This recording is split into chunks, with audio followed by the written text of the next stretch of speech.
Hi, welcome to class. My name's Laurel Whalen and I'll be your class instructor this semester. Before we begin with some of our more interesting class activities, I would like to go over some of the logistics and give you some tips that will help you be successful in this class this semester. First, call me Laurel. No need to call me Professor Whalen or Mrs. Whalen. That's frankly my mother-in-law. So Laurel will certainly suffice. Secondly, this class will meet asynchronously, meaning that you don't have to log into Blackboard at any given time, and there's no set time that you have to complete work for this class, with the exception of the due dates for the individual modules, which you'll see on the syllabus. As you get started in this class, the most important place to start is the folder that says, appropriately, Start Here. In this folder, you'll find both the syllabus and the web agreement, and you'll also find the quiz that you'll need to take that essentially allows you to agree to the terms of the class before you can unlock the instructional materials in module number 1. There are lots of helpful resources in here, especially if you're new to online education, that will give you a great start on the semester and sort of figuring out how to learn in this new online learning environment.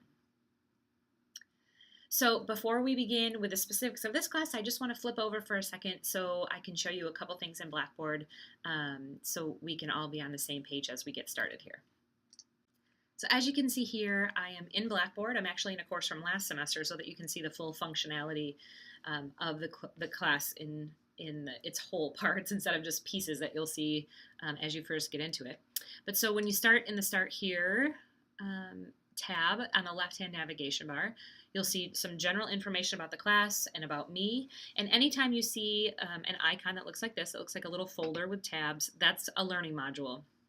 So when you click on that learning module, you will be able to see the contents, typically the instructional contents for that particular module. Now you can navigate them through the page navigation buttons, or you can navigate via the table of contents in the left-hand navigation bar. You can see here that there's an attachment in this particular post, and so you just need to click on that in order to view it. Also, anytime that you see a different color font, as you might expect, this is a live link and it will take you directly to an online site. Once you've reviewed all the terms of the class, you'll need to take the syllabus and the web agreement quiz, which I don't want you to be too intimidated about because it's more of just you agreeing to the terms of the course rather than a quiz itself. You do, however, have to record an attempt for that quiz before you can unlock the instructional materials for module number 1. Also over here on the left-hand side, you'll see the Help I Have a Problem link, and that just provides information to contact me or your peer mentor, and it also gives you a link to the course Q&A forum, which also is its own link on the left-hand navigation bar.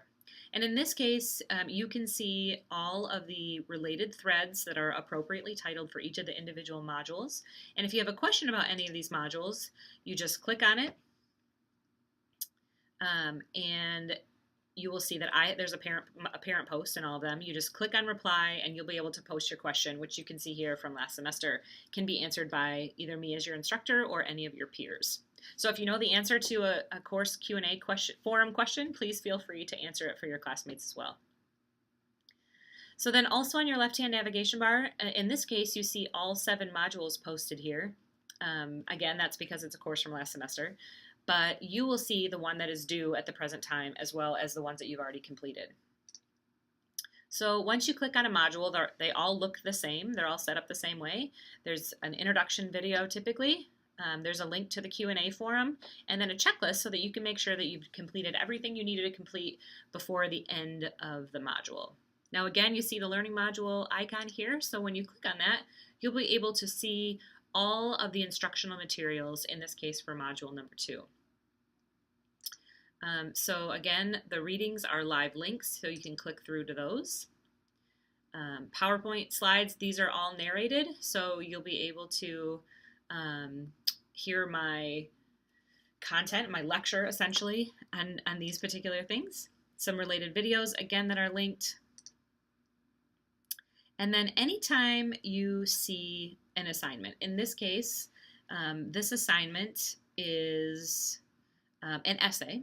So you'll see some important things at the top here. You'll see the due date, you'll see the number of points possible. And then this button right here where it says View Rubric, that you can click on that so you can see how I allocate points on this particular assignment so that you can make sure you're focusing on the most important components as you write your essay. When you go to submit your essay assignment, typically I like for you to attach a file unless I've specifically told you not to do that. So sometimes in blogs or discussion boards, I don't want you to attach a file because nobody will click on it if they need to reply to it. So sometimes I want you just to put the submission right in the text box. But when it's an assignment, typically I want you to attach your file right into Blackboard. Now also in this instance, this is a Safe Assign assignment. So Safe Assign is a database that all of your papers and essays run through to confirm that too much of it did not come from outside sources. So once you submit your assignment, you can also get a Safe Assign report where you can see the percentage of your paper that was taken from an outside source. So I think that is it. I do encourage you to use the Q&A forum in Blackboard. I respond to that very quickly. When you are in the course Q&A forum, if you want to get an immediate response, so say you post a question on there and you want to know exactly when I reply to it, you can hit subscribe right there at the top, and then you'll get an immediate email notification when someone posts to Blackboard. So that's a quick introduction to working with this class in Blackboard. The last thing I want to emphasize is that if you get lost, like you've clicked through too many times and you don't know where you are, you can always just click back on the module and it will take you back to the module homepage. So everything for the most part is contained therein. You don't need to sort of flip around and find a discussion board or find where to post an assignment. They're all live links contained directly in the module. Okay, now that you have a basic idea of how the logistics of this course are going to work and how the course is going to operate within Blackboard, I'd like to now specifically welcome you to this course, Sociocultural Issues in Physical Education. I'm really excited to teach this course this semester because I've taught similar courses in kinesiology related to sport and physical activity, and I actually took this course as part of my PhD curriculum in physical education pedagogy. This class is really important because it's really the only class where social and cultural issues are at the forefront. That's important because these types of issues matter to children. Kids don't think the same way that adults do. And PE in particular is a performance sport. So we will be able to take a look at how socio-cultural factors impact important determinants of physical activity and physical education performance, like body image, friendships, relationships with others, social positions. These things are determinants on how kids perceive themselves and how they perceive themselves as physically active individuals. And we know that the experience that they have in PE will impact their physical activity throughout their life. Also, this class is important because good teachers know their students. We'll get a chance to study a little bit what the research tells us, and that will allow you to really examine your own experiences and backgrounds, and it'll help you get past your own cultural template so that you can see every child in your class for what they are and what their background suggests of their tendencies, and it will also help us understand how you see the world.